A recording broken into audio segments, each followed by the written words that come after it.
저칼로리 다이어트는 저는 기본적으로 기아 상태로 만드는 거라고 설명을 하거든요. 기아 상태로 지속이 되다 보면 우리 몸에서는 식욕을 추후에 올릴 수밖에 없어요. 이제 기초 대사량이 낮아지게 되다 보니까는 살이 더 쉽게 찌게 됩니다.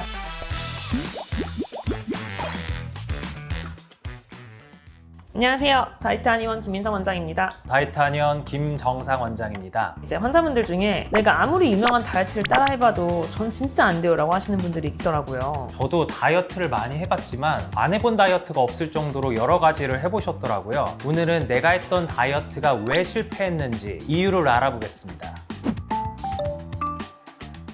사람들이 많이 시도했던 다이어트 방법들은 뭐가 있죠? 정말 많은 분들이 시도하는 다이어트 방법 중에는 과일, 채소, 곡식, 육류 등 단 한 가지 음식을 원하는 만큼 섭취하는 원푸드 다이어트가 있고요. 하루 섭취 열량을 제한해 두고 먹는 칼로리 제한 다이어트, 그리고 레몬이나 소금 등을 이용해 금식과 같이 진행하는 디톡스 다이어트 등이 있습니다. 원푸드 다이어트 같은 경우는 장점을 느껴서 시작하시는 분들이 많지만 최대 단점은 소금 섭취를 덜 하게 됩니다. 고구마나 두유나 달걀이나 한 가지 음식을 먹게 되면은 나트륨이나 기타 전해질 섭취가 어려워지기 때문에 피행 돌고 어지럽고 이런 증상들이 무조건 동반되게 되고요. 그다음에 이제 칼로리 제한 다이어트도 마찬가지. 저칼로리 다이어트는 저는 기본적으로 기아 상태로 만드는 거라고 설명을 하거든요. 기아 상태로 지속이 되다 보면 우리 몸에서는 식욕을 추후에 올릴 수밖에 없어요. 원장님께서 경험하셨잖아요? 맞아요. 그것도 있고 이제 기초 대사량이 낮아지게 되다 보니까는 살이 더 쉽게 찌게 됩니다. 디톡스 다이어트 같은 경우도 제가 한때 빠지지 않았습니까? 마녀수프 겁나 많이 만들어가지고 하루 종일 그거만 먹고. 하지만 이것도 단점들이 똑같이 있습니다. 영양 불균형을 초래하고 더 폭식하게 되고, 다이어트라고 하는 거는 저는 항상 지속 가능성이 핵심이지 이렇게 극단적인 방법들은 절대로 추천을 하지 않습니다.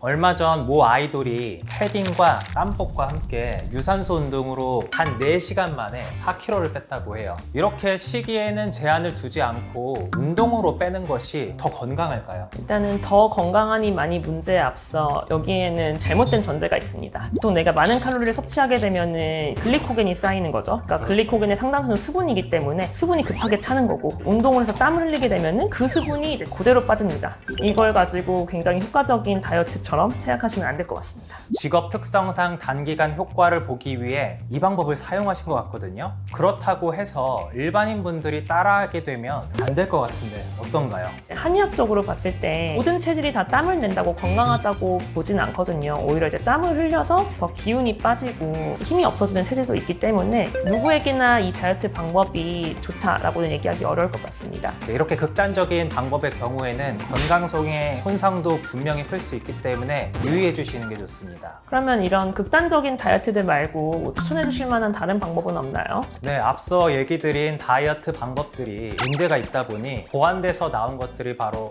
간헐적 단식과 당질 제한 다이어트입니다. 간헐적 단식의 경우 칼로리를 제한하던 다이어트 방법에서 음식을 먹는 시간을 제한하는 것으로 바뀐 것인데요. 16대 8로 하루 8시간 동안 3끼 먹고 16시간 공복을 유지하는 것으로 공복 시간 인슐린 분비를 최소화하여 지방 합성을 줄이는 방식입니다. 그냥 먹는 시간만 조절하는 거기 때문에 운동이나 다른 다이어트랑 병행도 가능하죠. 그렇지만 우리가 식사 시간을 제한한다는 특징이 있기 때문에 당뇨 같은 혈당 조절에 문제가 있는 병을 앓고 계신 분들이나 아니면 임산부나 아이들 같은 경우에는 적절하지 않은 방법이 될 수도 있습니다. 그 다음에 정상 체중에 가까운 분들 그 자체만으로는 효과가 크지 않을 수도 있어요. 그렇죠. 그럼 나는 잘 안 되니까 16대 8 말고 23대 1 하루에 내가 1시간만 막 먹고 나머지는 공복을 유지할 거야 라고 하는 분들도 계시기도 합니다. 그런 식습관을 오래 유지하는 게 결코 이제 건강에 도움이 되지 않기 때문에 단식을 꼭 하고 싶으시면은 내가 한 끼 먹는 식사에 모든 영양소를 이제 골고루 섭취할 수 있게 해주시고, 굳이 꼭 하지 않으셔도 건강하게 살 수 있습니다.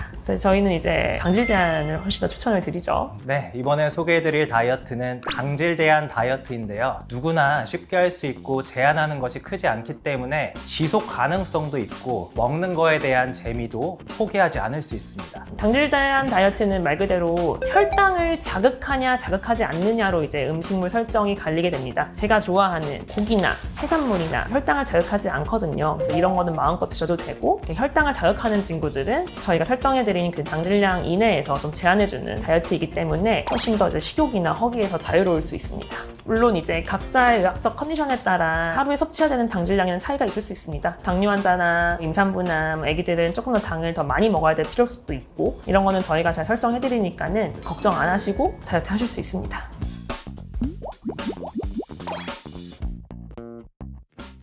네, 이렇게 다이어트 방법 수가 많다는 것은 많은 분들이 그만큼 살에 대한 스트레스가 많다는 것을 알 수 있는데, 우리가 다이어트를 하는 이유는 보이는 외모도 있지만 건강을 고려해서 하는 것이 훨씬 더 중요하다고 생각합니다. 다이어트를 통해서 우리가 조금 더 건강하고 개운한 라이프를 찾았으면 좋겠고요. 스트레스를 받거나 건강을 해치는 느낌이 든다면 내가 잘못된 방법으로 다이어트를 하고 있는 건 아닐지 다이어트 한의원에 오셔서 점검을 받으시면 좋을 것 같습니다.